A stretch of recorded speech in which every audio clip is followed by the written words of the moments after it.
عمر ہاتھ میں تلوار لیے غیظ و غضب سے بھرے ہوئے گھر سے نکلتے ہیں کہ بانی اسلام کا چراغ ہی بجھا دینا ہے۔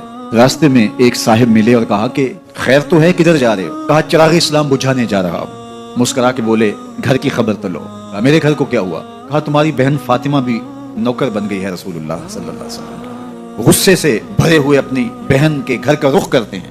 کہا تم سبھی ہو گئے ہو، دین چھوڑ دیا تم اور بے تحاشا مارنا شروع کیا۔ فاطمہ بنت خطاب بولی عمر تم خطاب کے بیٹے ہو، سنو میں بھی خطاب کی بیٹی ہوں، جو ظلم جو جبر کرنا ہے کرو، میں محمد عربی کا دامن نہیں چھوڑوں گی۔ کہا جو تم پڑھ رہے تھے مجھے بھی سنا سکتے ہو؟ کہا تمہیں غسل کرنا ہوگا۔ عمر اپنے بدن کو دھو رہے ہیں، میرا رب دل دھو رہا ہے۔ کہا عمر کی عمر برباد ہو گئی، مجھے لے چلو حضور کی چوکھٹ پہ۔ حضور کے سامنے جا کے بیٹھ گئے۔ عمر ابھی وقت نہیں آیا کہ تم اسلام لے آؤ؟